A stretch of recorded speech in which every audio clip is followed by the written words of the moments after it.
Hello class, this is Dr. Shilpa Nagar, Department of Bal Roग, Jyoti Vidyapith Women's University, Class 3rd year, Subject बाल रोग और session 2.4। तो इस session में हम बाल ग्रह जो पढ़ रहे थे उनका इंडिविजुअल डिस्क्रिप्शन करेंगे। सबसे पहले आता है स्कंद ग्रह, तो हम स्कंद ग्रह के बारे में पढ़ना शुरू करते हैं। ओके क्लास, तो स्टार्ट करते स्कंद ग्रह के बारे में पढ़ना।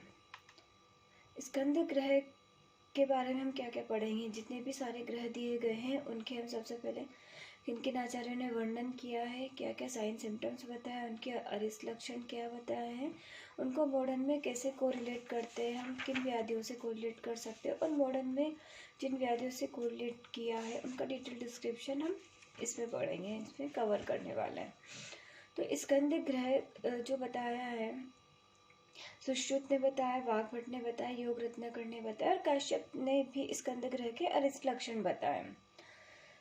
स्कंद ग्रह को सबसे पहले हम पढ़ते हैं स्कंद ग्रह के साइन और सिम्टम। अगर बच्चे स्कंद ग्रह से आक्रांत हैं शिशु, तो उनमें क्या क्या लक्षण हमें मिल सकते हैं। तो सुश्रुत ने जो साइन सिम्टम बताए हैं वही लगभग वाग्भट ने बताया, उसमें कुछ एक्स्ट्रा ऐड किया है और योग रत्नाकर ने लगभग वही साइन सिम्टम्स हमें बताए हैं स्कंद ग्रह के रिगार्डिंग। तो स्कंद ग्रह में सबसे पहले हम पढ़ते हैं सून अक्ष सतज सगंधिक स्तन वीड वक्राश हत्ते चलित एक पक्ष्म नेत्र उद्विग्न सुलुलित चक्षुर अल्परोधी स्कंदार्धो भवती च गाढ़ मुष्टिवर्च। तो जो गाढ़ मुष्टिवर्च ये स्कंद ग्रह का सबसे इम्पोर्टेंट लक्षण है।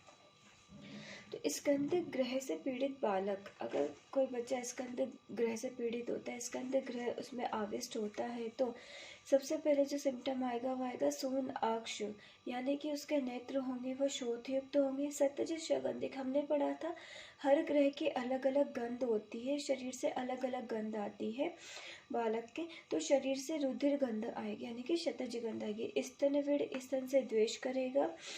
मुख वक्रता रहेगी। वक्राश, वक्राश से बोला है कि उसका जो फेस होगा वो वक्र हो जाएगा, टिल्ट हो जाएगा, टेढ़ा हो जाएगा। अब इसकी वजह से क्या रहेगा, हत चलित एक पक्ष्म नेत्र, एक साइड की जो हमारी आईलिड है वो हत यानी कि स्तब्ध हो जाएगी, स्टिफ्ट हो जाएगी, या फिर कभी कभी वो चलने लगेगी इन द सेंस उसमें कंपन होता रहेगा। इसके अलावा उद्विग्न रहेगा बच्चा, लाल नेत्र रहेंगे, सुललित चक्षुर, अल्परोधी, अल्परोधन करेगा और जोर से हाथ को भींचते हुए यानी कि मुट्ठी को बांध करके सख्त मल का त्याग करेगा। ये स्कंद ग्रह के लक्षण है। ये जो लक्षण हमने अभी पढ़े हैं स्कंद ग्रह के रिगार्डिंग, ये बताया आचार्य सुश्रुत ने।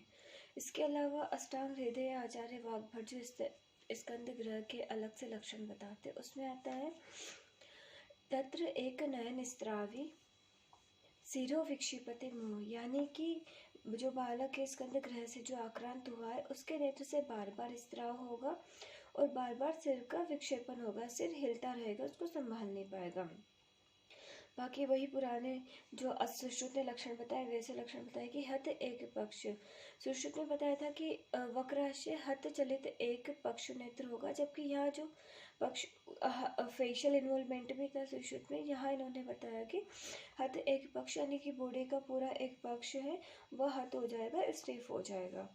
स्तब्धांग होंगे, अंग स्टिफ हो जाएंगे। सस्वेदो नत कंधर, स्वेद आएगा और नत कंधर का मतलब होता है कंधे का गिरा होना, यानी कि जो उसके शोल्डर मसल से वह एट्रोफाइड हो जाएगी। दंत खादी, दांत को चबाएगा। स्तन द्वेषी, स्तन से द्वेष करेगा, जो सुश्रुत ने बताया है। सेम लक्षण त्रश्यन रोदते विस्वरम और विकृत स्वर में रोता है।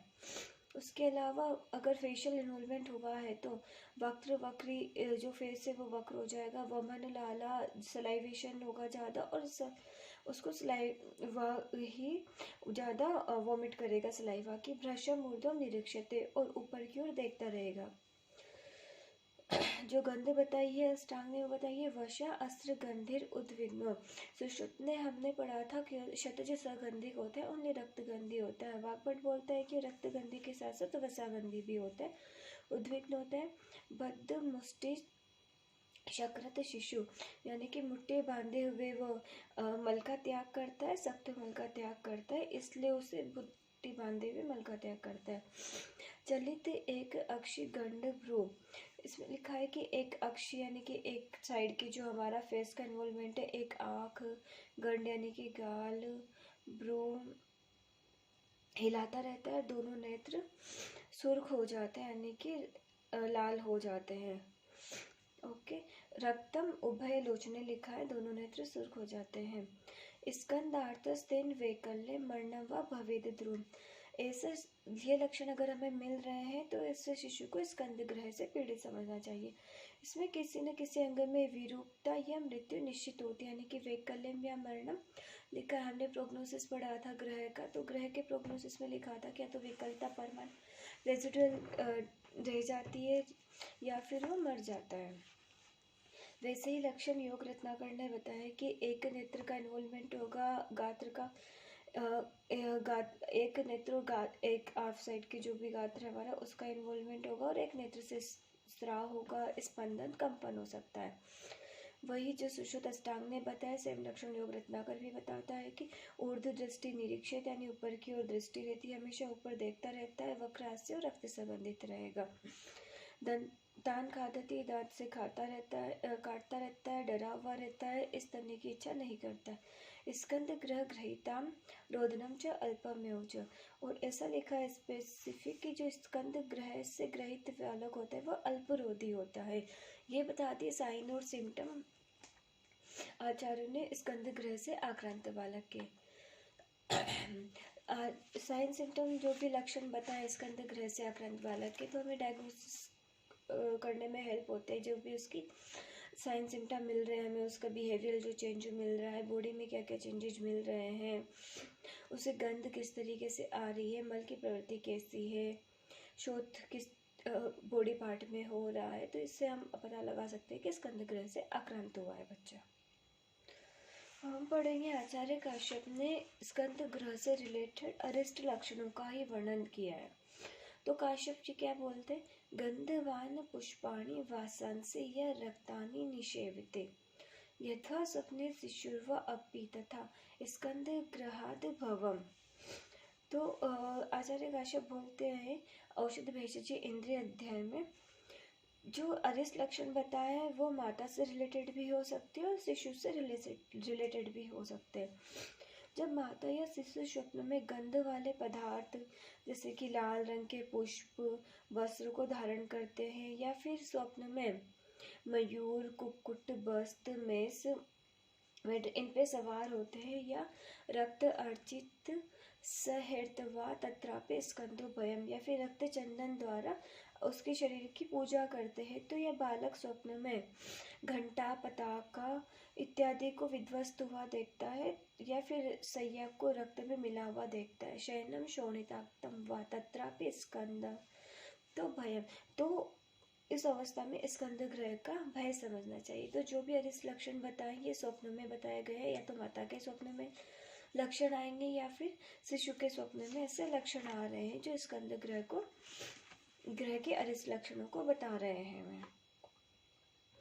ग्रह की आकृति बताइए आचार्य सुश्रुत ने कि स्कंद ग्रह किस आकृति वाला होता है।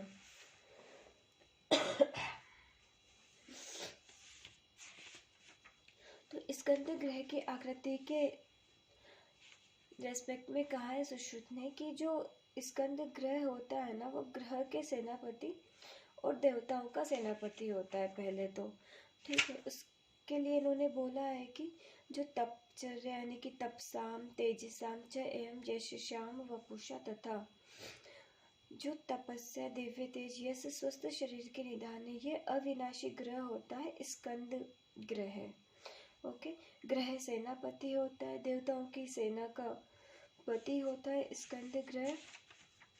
उसके अलावा स्कंद ग्रह होता है जो महादेव और अग्नि के पुत्र कहलाते हैं, गंगा, उमा, कार्तिक, कृतिका के भी पुत्र हैं। वैसे स्कंद ग्रह को उपमा दी गई है। स्कंद ग्रह की जो गंध होती है वो हमने देखी है कि रक्त गंध होती है, वैसे ही जो स्कंद ग्रह होते हैं रक्तमाला अंबर को धारण किए हुए रहते हैं, यानी कि रक्त लाल माला लाल वस्त्र को धारण किए रहते हैं। लाल चंदन के लेप से सुशोभित है, श्रीमान रक्त चंदन भूषितम।